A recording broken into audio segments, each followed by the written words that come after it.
Good afternoon and welcome to Inside Politics on BDTV. I'm in your work.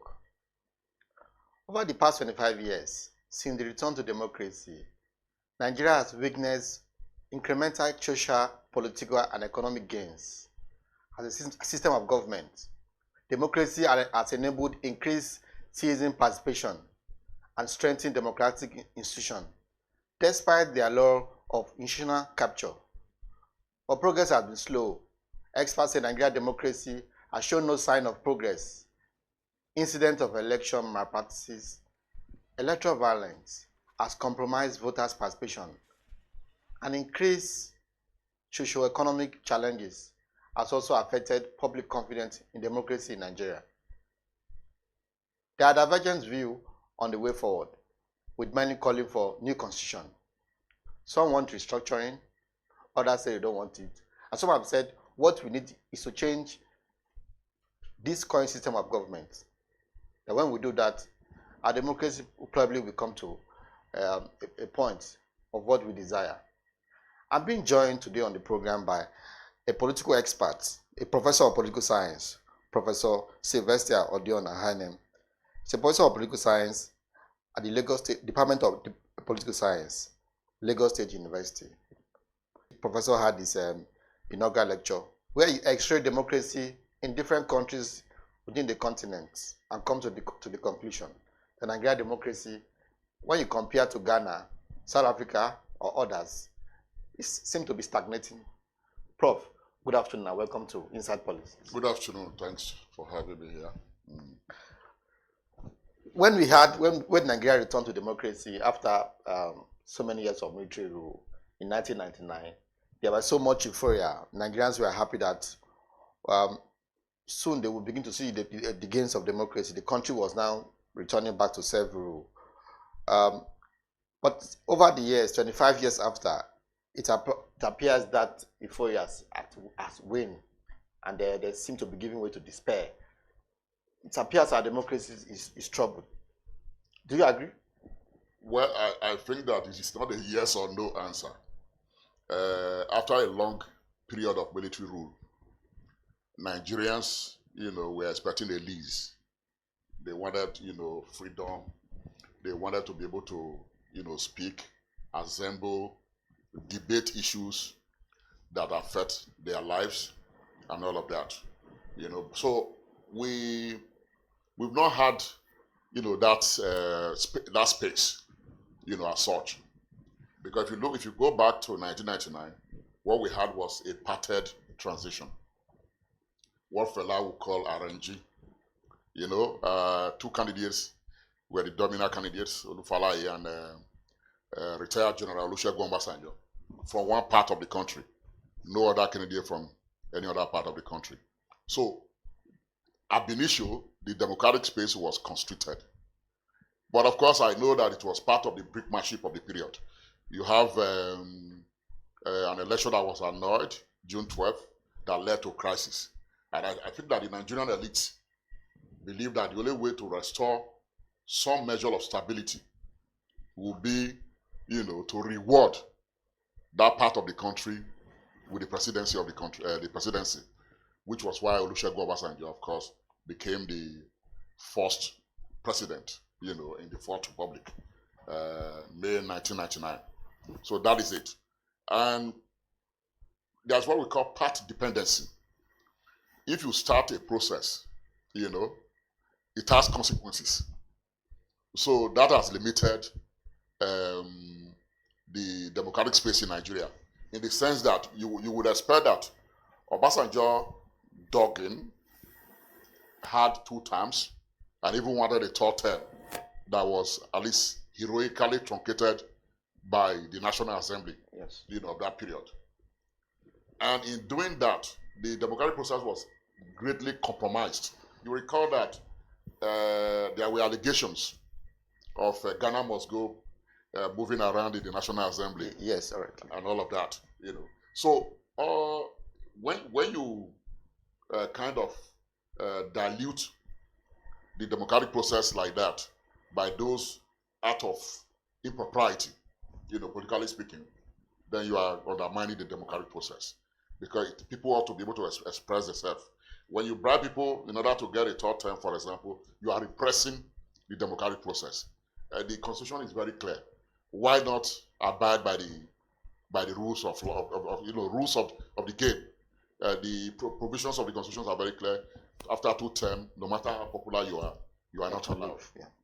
You would therefore see that attempt to elongate the tenure of incumbents, particularly in West Africa, has led to series of coup d'etat. So it's a source of instability. It's a source of instability in the sub-region and, of course, elsewhere in the continent. So my summary is that Nigeria's democracy has grown quantitatively, because we are in the second half of almost going to a generation. Yes. 26 years, by May. So it has grown quantitatively, but it has not grown qualitatively. Within the context of liberal democracy, that's what Samuel Huntington calls two turnover text, in which case an incumbent hands over to an opposition in an electoral cycle. Then that opposition that becomes the incumbent is also defeated by the opposition. When you have that, you would have passed the two turnover text. Nigeria has not passed that. In fact, PDP, that was the ruling party initially, thought of staying in power till 2060. Yes, that was a desire. Until a coalition unseated them in 2015. Yes. You can debate the fairness of that process, all the contradictions of that process, but at least there was a turnover in 2015. But we have not had that. Aside that, we have not. All right, you seem not to agree that, but in your inaugural lecture, your book here, your research, your finding, yes. The topic here was shifting for good, the weapon of empiricism in the disorder of a third wave of democracy in Africa. When you look at our democracy, when we return back to democracy in 1999, what were the things that you probably felt we didn't do right then, that is probably affecting us or slowing us back now? I think that, as I was a major actor. You were a major fight against the military. Democracy, we are still coming to that. The fight against the military. So part of the expectation was at the beginning that human rights, will be sanctified. No violation of rights. There will be respect for the rights of our citizens. People, can assemble. People can, associate at various levels. You can write, without being the fear of being arrested or censored and all of that. These were some of the expectations.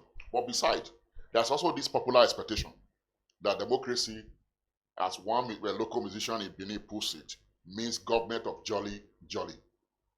So Nigerians have not had, that jolly, and human rights violation has increased. If you look at the human rights record from Odi, massacre. In 2003. Yeah.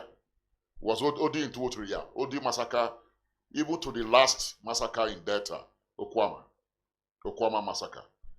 That, of course, speaks to the way we take human rights in this country.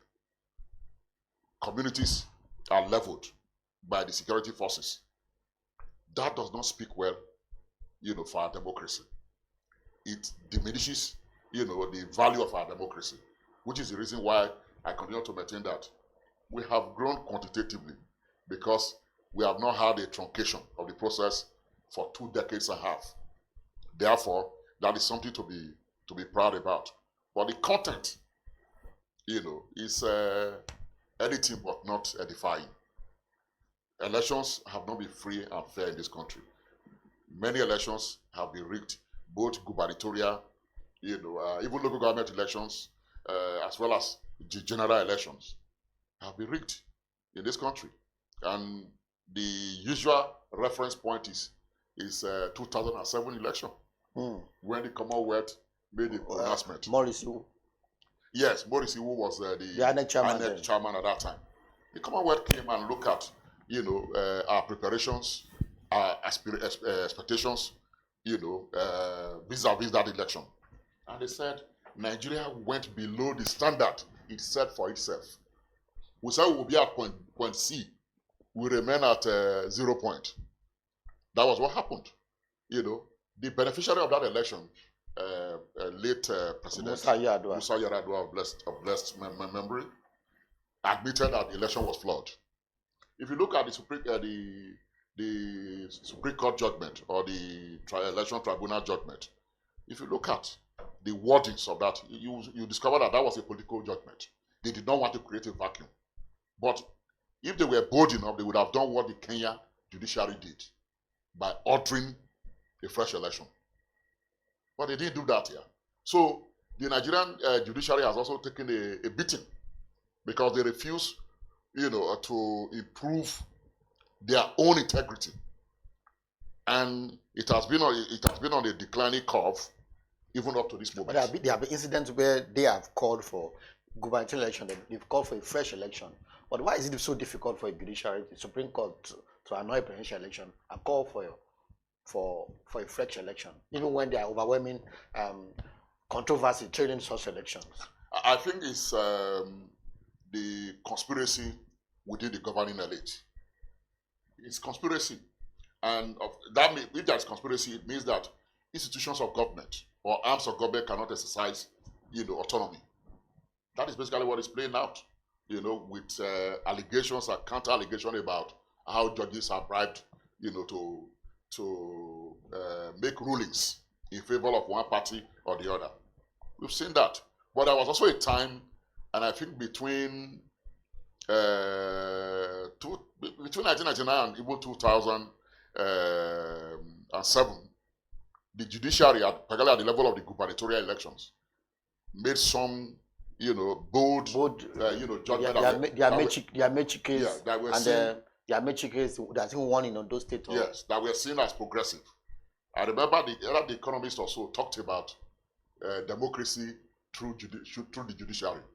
I think the Economist wrote a header like that over the Nigerian, case, which was why I wrote in a major piece by saying the giant learns to walk over the 2007 election. Particularly what happened at the provincial, or the state level in that election. But if you're looking at that process, Yar'Adua coming into office and he died. Then we had his deputy taking over, Jonathan. Mm-hmm. There was Jonathan set up a committee to look at having is it a free and fair election or conducting? It was Yar'Adua himself who set it up. Okay, before he died. The waste panel. A committee to look at how you can reform the election system. And several recommendations were made now to make our elections more credible. And you want to speak on that? I think the first thing was that INEC was supposed to be unbundled. So that you have different departments dealing with specific areas of election. Even election offenses and all of that were part of those, recommendations. The constitution of INEC itself was part of the recommendation. In which case, the executive will not have to play a leading role in the appointment of the head of the independent INEC chairman. INEC chairman. So those were the recommendations were beautiful and far-reaching. If you looked at them, if we followed them, Nigeria democracy would be notched, forward in terms of quality. But we have not done that. That would have taken our democracy to another level entirely if that had been reformed. So that committee suggestion had been implemented about 10 years ago. Which is the reason why I've always argued that. I know you indicated in that direction. I've always argued that the problem with our democracy is not so much that the constitution itself is full of contradictions, but that the elites, the governing elites, have deliberately subverted the constitution itself. The rules are there. You subvert it. You don't play by the rules. So when you do that, you weaken state institution. You also delegitimize yourself, those who are in power. And there have been calls, if you look at over the last few years, there have been called that the waste committee report should be implemented.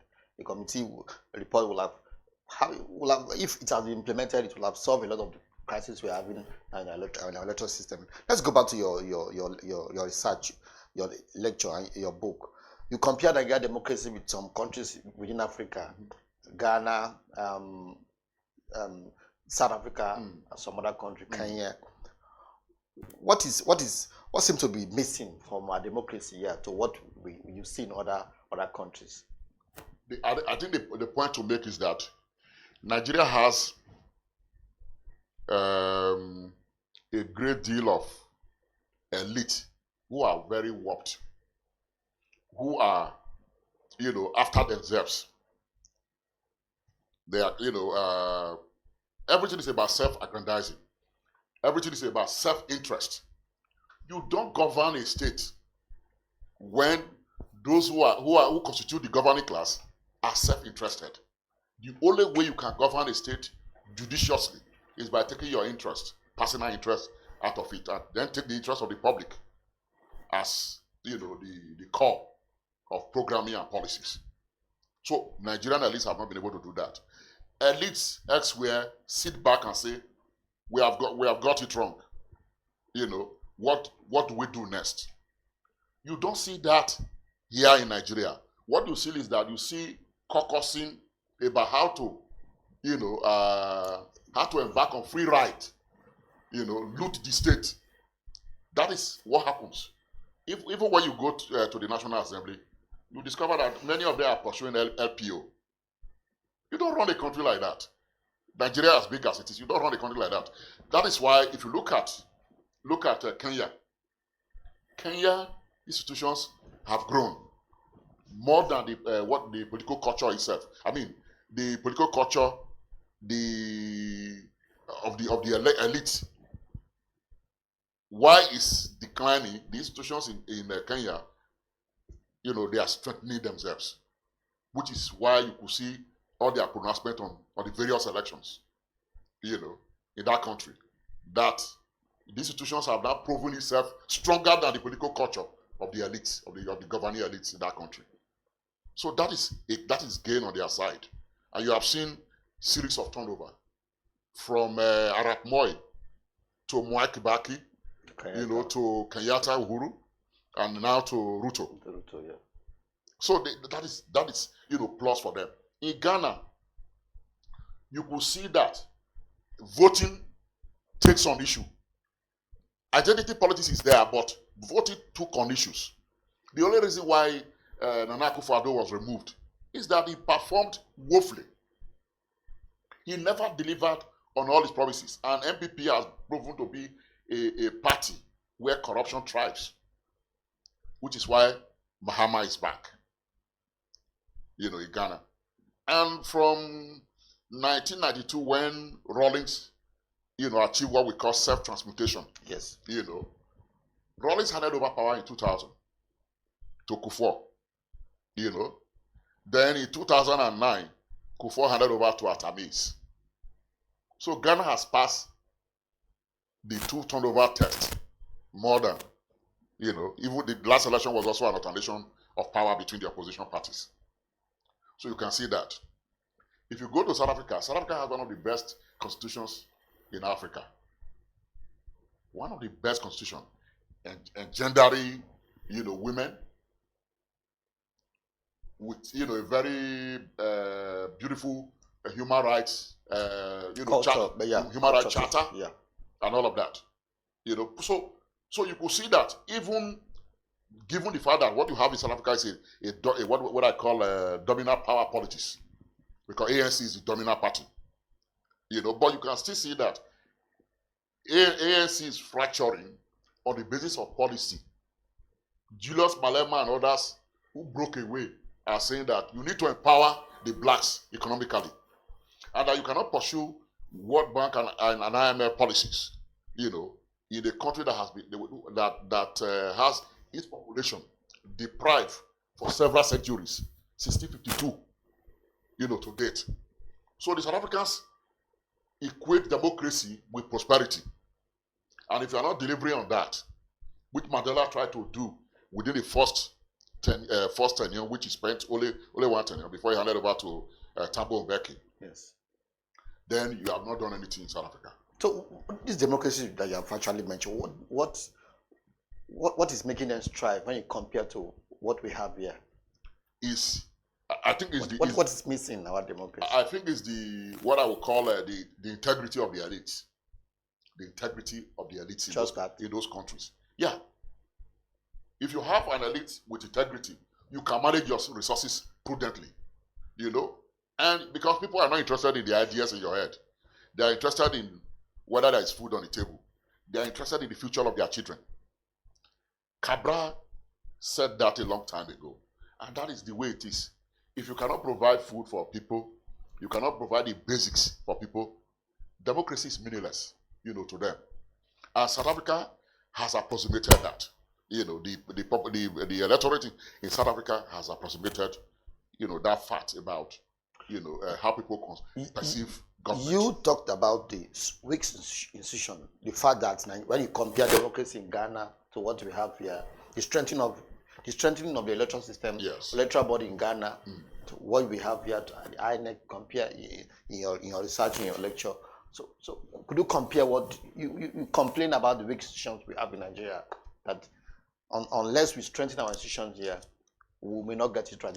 Yeah, I think let's look at it. It's a triangle. You have to have an elite that is selfless, because even when you talk about building, but institutions will also check. Yes, just hold on. Institutions cannot check the elite when they have not been reified, meaning they are not strong enough to do so. You have not built a tradition, over time, that anybody trying to violate it will look back and say, no, nobody has done it before. And the populace will be so conscientized to the extent that you dare not, you must weigh the weight of public opinion before you move in that direction. I think that's the point, to note. So institutions, no matter what you say, that we need strong institutions and not strong men. You need state building elite to build those institutions to the point of maturity, where it becomes possible for new entrants, to subvert those institutions, where the population will be ready to defend those institutions. Why a lot of people think our democracy is troubled now is because of you talk about having the right elite. How do we have the right people there? I remember our chat some months back. We talk about the current crop of opposition we have are probably the most whack in the history of this country. How do we get the kind of elite you want to public office? Yeah, yes, I got the point you are making. You see, the one of the assumptions of those who are watching the democratic process is to think that democracy will be baked like cake and put on a platter and it's offered to you. It doesn't happen that way. Democracy is about contestation of social forces. So those who want the country to move forward must, be ready to join the fray. If we don't have them there, it's not possible. You can see Malema fought within the ANC. And when it was impossible, he crystallized his own political party and won elections to the parliament. And he terrorizes, the president in the parliament. He has his own members of the parliament. So he's able to offer a voice. And that is how you purify, so to speak, the content of democracy. Let's say we have, if you look at the National Assembly today, there's hardly any figure that was involved in the struggle against the military in this country that is there today. Maybe perhaps you can talk about Professor Julius Ihonvere, who was the leader of Organization of Nigerian Overseas, that was involved at the level of mobilizing the international community at that level. I can't point to any other person. Of course, the president, the incumbent president was involved in that pro-democracy, struggle. Who else in the National Assembly? These are people who are just there to free ride, to pass off on the state. So that's part of the tragedy, because those who don't understand what the country went through when the military were in charge will not be able to protect our democracy. I remember some years ago, Desmond Tutu was in the country. He talked about the fact that one of the problems we have is we don't have a varied civil society group. And when you talk about not having the right people in public place, and that people have to take that that move. But that voice seems not to be there. And when you don't have a civil society that is strong enough, probably want to say the political society, the opposition party seem to be weak now. A lot of people say they have been hijacked by the ruling party. And who is going to speak for the masses? So will you say we are in trouble? You know, the civil society is an invention of the West. Before civil society, we talk about social and political movements. We talk about social political movements. Civil society is an invention of the West, who believe that, you know, you have the state on one side, you just oppose the civil society, you know, against the state on the other side. And often civil society is limited to non-governmental organizations who are equipped with programs by Western organizations. No. Before we started talking about the fall of the Soviet Union, we were talking about movements in this country. There were fundamental political movements in this country. For example, you have the Socialist Congress of Nigeria in this country. You had Socialist Revolutionary Vanguard in this country. These are organizations that were contesting the space, that had on the table a power agenda. You know, you even had the Labour Congress that was also a tough for political battle, that were posing concrete issues that can transform the Nigerian polity. I mean, talking about NLC led by Alichi Roman, you know, and of course, the comrade from Oshun, what is his name again? Not Roman, the other one, Hassan Sumunu. You know, these guys were posing concrete political issues and even address the power question in terms of a Labour Party. But we don't seem to have them anymore. You know, so what I'm trying to say is that these are the forces that can alter the power equation, not NGOs. You know, everybody is crying now because Trump is saying that USAID will not be funded anymore. Most of them seem to be in they seem to be in power. I remember speaking with the late Uduma King just before he died, and I asked him, why do we don't seem to have a viral civil society? They're not talking again. He said, well, most of them are not in power. They are not in office. They are not in public office. Yeah, but I think that is why I think the point to note there, it's always good to be theoretically clear about all of these things. You understand? In a society that is democratic, the avenues to power are the political parties. The political parties constitute the engine room of democracy. So if you have a virile party, you won't be talking about NGOs. The NGO will also subsume themselves within the broad activities of the political parties. All right, let's still watching Inside Politics. We take a short break. When we come back, we'll get Prof view about the Babangida view, the book. I mean, the book that is probably shaking the country right now. You are a major player, the June 12 era. We'll take a short break. When we come back, we'll continue with the program.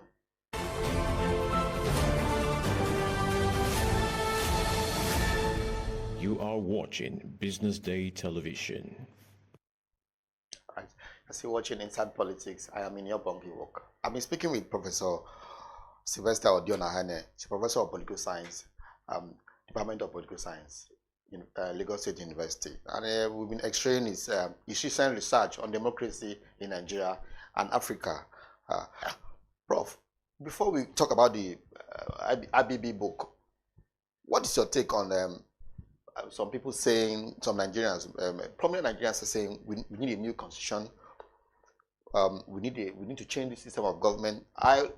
Some weeks ago I was with Wale Oshun. You know him, the Akhaine, clapping with one hand. National chairman. He said one thing. He said, I quote him, one thing I know is that Nigeria as presently constituted can only survive when the constitution is reworked. Otherwise, we are postponing the doomsday.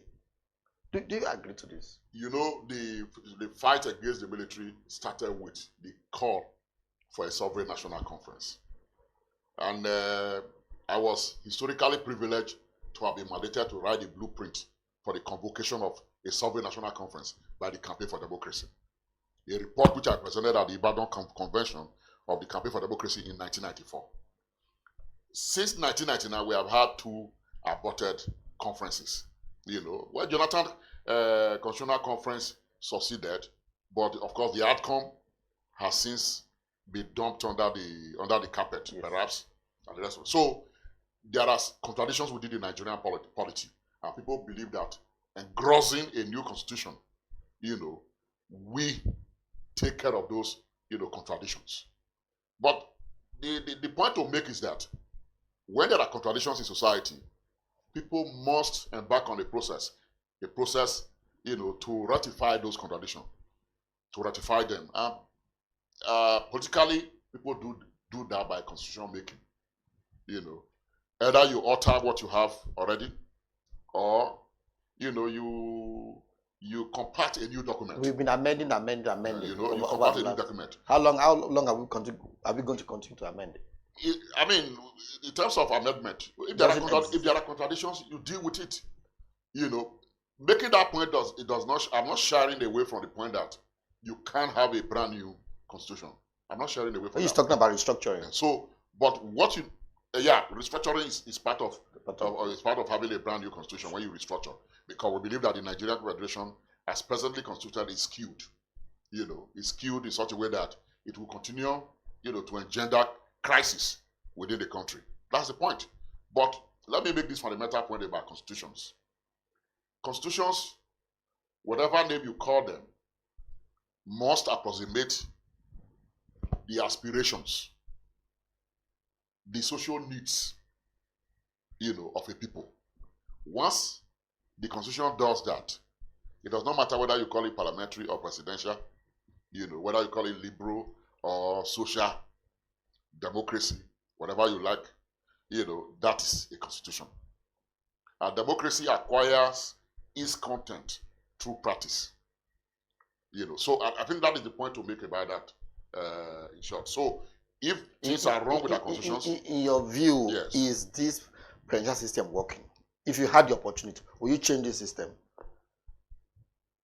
I think that we should. A lot of people say the genesis of our socio-economic problem I think we should talk more about the actors. The actors are not the system, because if you have a system can be strengthened when you have actors, who are selfless. I mean, the constitution did not prescribe a third term when somebody attempted to go for third term in this country. Constitution did so. If you look at the federal character principles in the constitution, it said you must appoint people into position in such a way that it will reflect the diversity in the country. But what do politicians do? They continue to appoint only people from their own parts of the country. So you will therefore see that fundamentally it is not the constitution. The constitution has its own problems, but the actors are the biggest headache that we have in this country. So it's more about the actors. What is your take on IBB book? He made so many revelations. The fact that the annulment of the election was probably more of the work of Abacha. You were imprisoned. You were an activist, one of the advocates of the return to civilian rule. You were in prison at the Kebbi prison. You were there for a while by Abacha or Babangida administration. What is your take on all this? Let me make a disclosure. I've not read the book. I've only read commentaries, by various commentators. Those who have read the book and those who were at the launch of the book and all of that. But what I can say is that buck passing is not the desired way to go. Buck passing. That's not the best way to go. All I know is that Babangida wanted self-transportation, which Rawlings did successfully in 1992 in Ghana, which failed in Nigeria, because the basis of the Oka coup of April 1990 was to truncate his attempt to transmute into a civilian president in this country. Go and ask Major S.D. Mukoro and other key actors. Colonel Yami, Tony Yami is there. Go and ask them. So he was not ready for a democracy, a competitive democracy. He wanted self-transportation. And that was why we, the democracy movement, kept talking about the hidden agenda. And why scholars who review the process subsequently titled Nigerian transition process endless transition without end. So it's very clear. You are not talking to idiots. You are not talking to fools. People who work closely with him have had their own say on what happened during that period. Later, Momoruyi, wrote about what happened during that period, and so many other authors. So what is new that is coming to tell us? I mean, this is not the best way, to live your twilight. I think you should have just been silent. That's my opinion. But of course, generations yet unborn, we have that materials, and on the basis of available data, we'll be able to pass their judgment. It talks so many things. Said about the this is cool. And you know the writing autobiography is one of the most censored things in the world. There are things you don't put in the book. So, and I think that is the disadvantage of that work itself. CCC is cool. There are so many things that people don't know about that coup. CC Ono, for example, revealed that Ojukwu had also planned a coup even before that coup.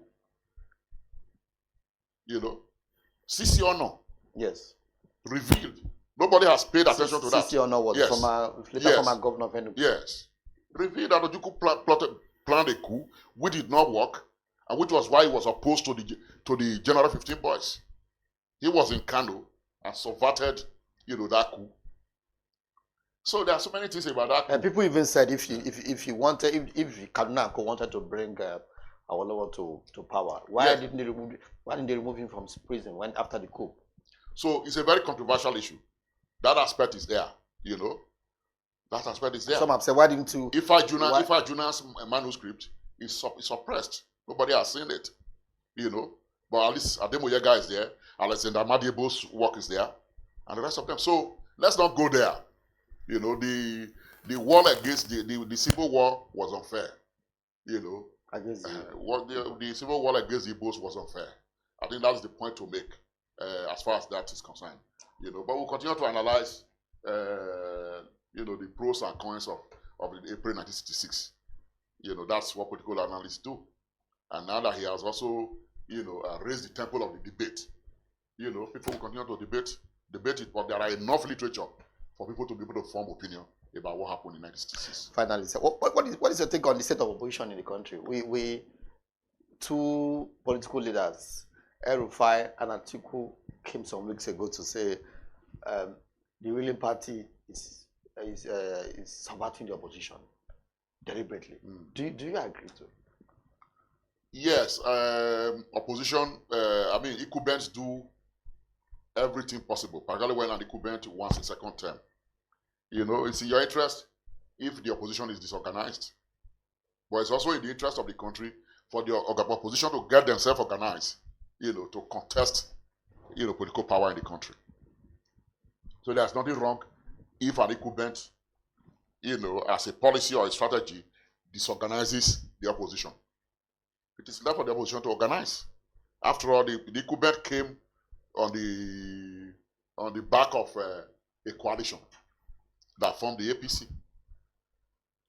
So the opposition have the liberty to also organize strongly to ensure that they're able to contest power. How healthy is that for Nigerian democracy? Looking at the kind of opposition that we have, since the recent guilt or defection to the ruling party of the last few weeks, we are profiled the character of the Nigerian politician to say they are selfish and self-centered. We have made that point, but that does not stop other actors from joining the fray. The biggest prize is not the presidency. Opposition can control the parliament. That's the point. People are always looking at the presidency or the governorship. You can take over. The House of Assembly. If you have the opportunity to be in power, what will you do with INEC? With INEC? Yes. Because a lot of people believe the genesis of our problem now, or the way forward for our genesis of our problem is how we can find a solution to INEC. We cannot have a fair election. I think the main thing is beyond the technology of elections. which are matters of logistics. I think the real point, to make about is the insularity of the officers of INEC, political insularity. That is to say, you should take them out of the purview of politics. They must be impartial arbiter. And the only way you can do that is by bringing in all the stakeholders, into a board that will let the INEC, boss. I wrote an analysis some weeks ago. Yes. So last year, so INEC chairman should be appointed, should be advertised, and somebody, people apply, just like we have in South Africa, and then a different body Yes. would That's the point. screen candidates. So And far, people will be asking me who is going to interview them, who's going to do this, and so many questions will be asking. Those are not questions about who interviews anybody. I think Young Africa also by that view. So they've been saying that yes. against electoral reforms. Yes. So that is the only way. You must take the executive out of it.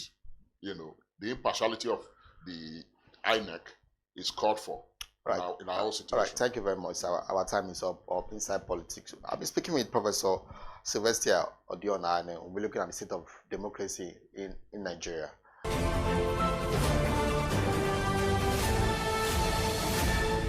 You are watching Business Day Television.